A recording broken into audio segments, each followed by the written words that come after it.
Hey going guys, and welcome to another video here from Crown of Command Games, and a happy new year to you. So it's the first video for 2025, and I thought what would be a really good idea, and something was sort of on my mind for quite some time, is that I really wanted to bring some videos back down to the table, down to the workbench, talking about ideas, talking about projects in the future and what we need to do to get that realized, kind of thing.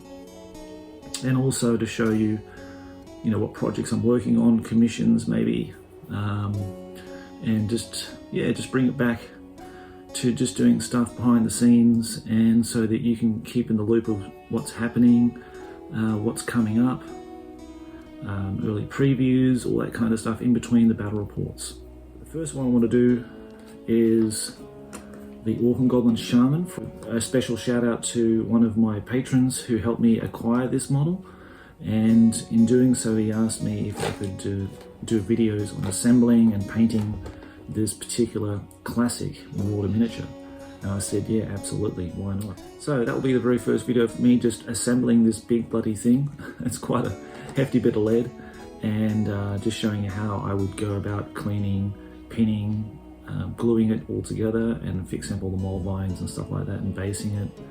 And eventually we'll bring some painting videos for doing this as well, making the banners and all that kind of stuff. So it's a big project. I'm really looking forward to it, and I really hope you enjoy these new sort of format type videos just to fill in between the battle reports. Okay, well, without further ado, let's get down to the bench and put this thing together.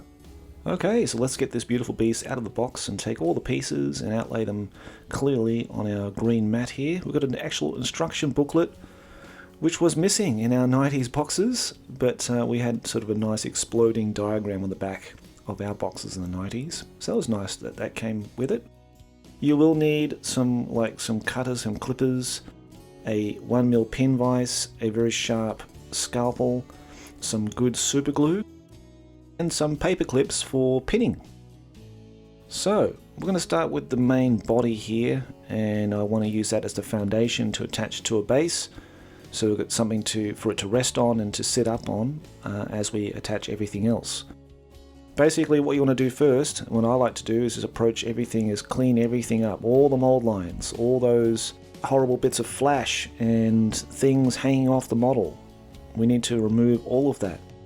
There's nothing worse than having that on your model after you've just primed it and seeing a big horrible mold line right down the center. We've got the hind leg here now that's being cleaned up, and I'm just going to drill a hole directly into the center of the center part of that fitting, and also onto the leg as well. So being very careful, because that's actually quite a rounded space, so I want to just create a little pilot hole, if you like, with my blade. And scoring a little crosshair there like that will just ensure that your drill doesn't slip and end up into your finger or your hand, which has happened to me many a times. And if that drill bit does look a little bit red, it is actually just paint and not blood, I promise. To attach the two parts, you're going to need one of those paper clips, and just open that out, putting some super glue at the end of the tip of that and inserting it into one part. I usually put it into the leg or the body, and allowing that pin to dry. And while that's drying, I'm just going to go in through and clean up everything else, all the little extra tags and stuff on the other parts of the model. That all has to come off. And I'm also using some putty. Now I'll use some Tamiya epoxy resin putty. You can use green stuff, it's basically the same stuff.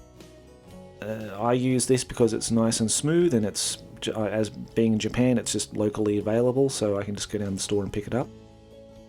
But if you have an epoxy resin putty, that's the stuff you want to use. It's just kneadable. You can knead both parts together. So what I'm going to do now is actually take a small amount of that putty and place it inside that socket of the body.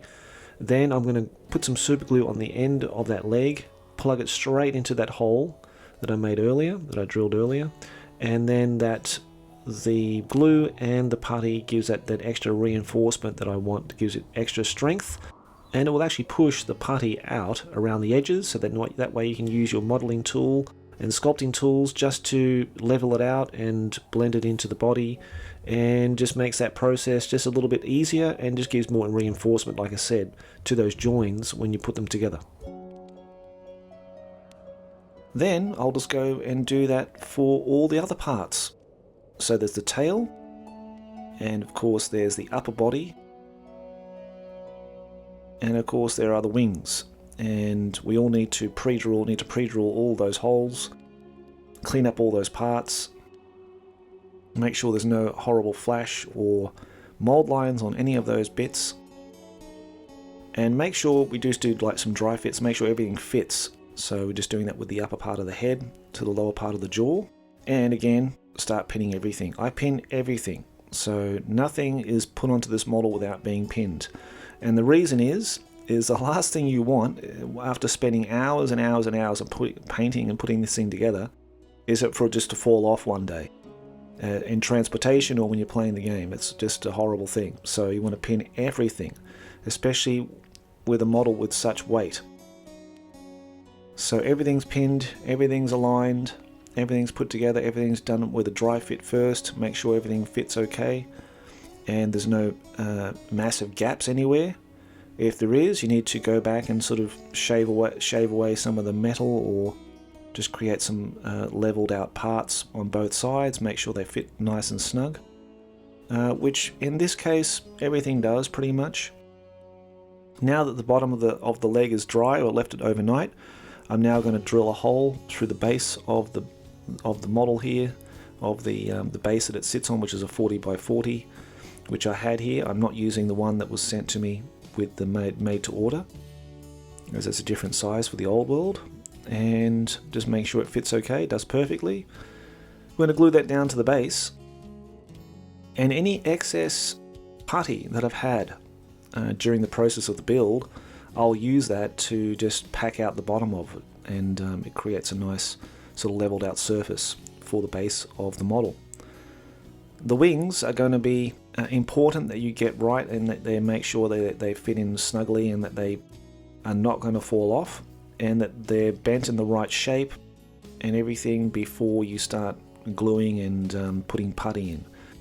Because once it's in, and make sure that the spines of the wings are at the bottom. Okay, so they've got two sides, so don't put them around the wrong side. That's probably one major glaring thing that could go wrong when you put the wings on. Just making sure also too, because you're obviously seeing this in one take, I made sure things were perfectly dry before going on to the next part. So making sure all the putty's dry, all the glue's dry. And at the end, you should have a fully assembled Wyvern. But yeah, making sure everything cures properly is a big part of it, because I'm guilty of that, just trying to rush and try to do things and get things done too quickly, and things will break. With the main body nearly almost done now, I'm just going to check any other spaces or gaps that need to be filled with the putty that I have there on the table.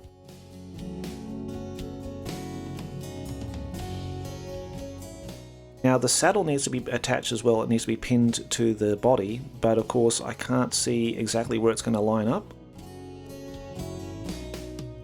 So I just dip my pin vise in some red paint and straight into the hole of that saddle, and leaving me a little pilot hole there where I need to start off drilling. Placed in my pin, put on the saddle, and it fits like a beauty. But that's it pretty much, and I look forward to presenting you guys with some painting videos in the not near to distant future. So hope you enjoyed watching it. If you do want to keep in the loop of what's happening here and videos that I'm making and things under production, you can always check out Gork Talk. Gork Talk is basically a free podcast which I release on Patreon every week. And basically I talk about projects that I'm starting, developing, videos I'm working on, and content that's going to be dropping on the YouTube channel or on the podcast. So if that would interest you, please head over to patreon.com/thecrownofcommandpodcast. Thanks again for watching, and see you again shortly with, hopefully, with some Adeptus Titanicus content. So I look forward to presenting that to you soon.